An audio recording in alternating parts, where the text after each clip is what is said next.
Ketika akal diam, rasa bicara.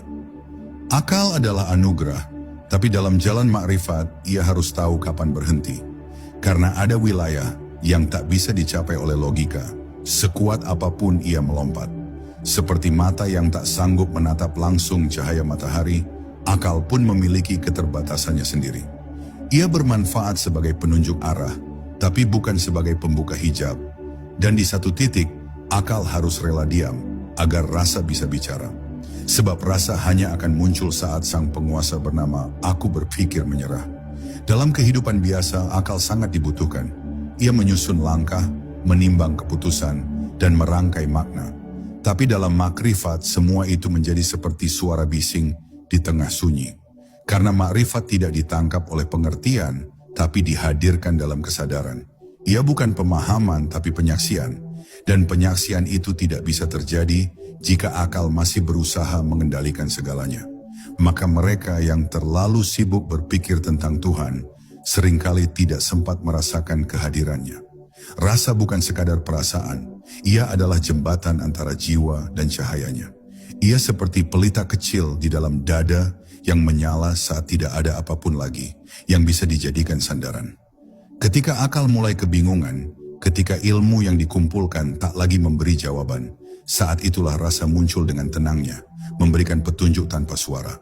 Tidak dengan kalimat, tapi dengan getaran. Tidak dengan kepastian, tapi dengan ketenangan yang tak bisa dijelaskan. Makrifat hidup di ruang batin yang sunyi. Di sana tidak ada debat, tidak ada benar atau salah seperti di ruang kajian biasa. Yang ada hanyalah kehadiran yang meliputi segalanya. Sebagian orang takut masuk ke ruang ini karena merasa kehilangan pegangan. Tapi justru di sanalah letak kuncinya. Makrifat tidak datang kepada mereka yang masih ingin menggenggam. Ia hadir kepada mereka yang berani melepaskan, bahkan melepaskan kebutuhan untuk tahu. Mereka yang telah terbiasa dengan ilmu-ilmu lahir akan merasa aneh saat menghadapi ilmu rasa. Karena tidak ada struktur, tidak ada dalil-dalil, tidak ada urutan logika yang rapi. Yang ada hanyalah hadir dan diam. Dan tiba-tiba air mata mengalir tanpa sebab.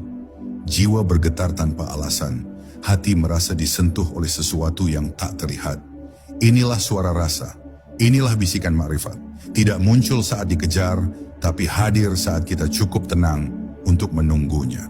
Guru hanya bisa membawa seorang murid sampai ke batas pintu ini. Setelah itu, tidak ada lagi yang bisa dilakukan kecuali mendoakan agar murid itu berani masuk.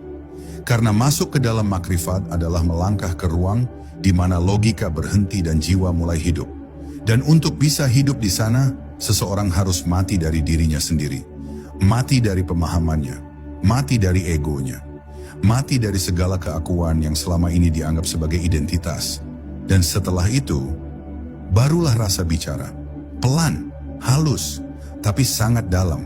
Ia tidak memberi banyak jawaban, tapi justru membawa kedamaian.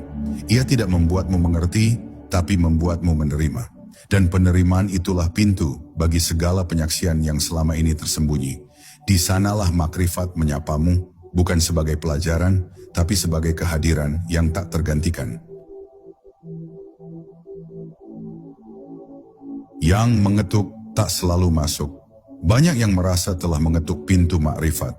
Dengan zikir, wirid, puasa, tirakat, duduk dalam majelis para guru, mengikuti semua amalan dan syarat yang disebut-sebut sebagai jalan menuju hakikat.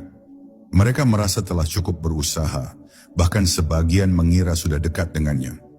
Tapi satu hal yang sering luput, mengetuk tidak menjamin seseorang akan dibukakan, dan dibukakan tidak berarti seseorang akan masuk. Sebab pintu makrifat bukan pintu biasa. Ia bukan sekadar pintu ilmu, tapi pintu keikhlasan mutlak. Seringkali seseorang mengetuk pintunya, tapi membawa serta sejuta keinginan.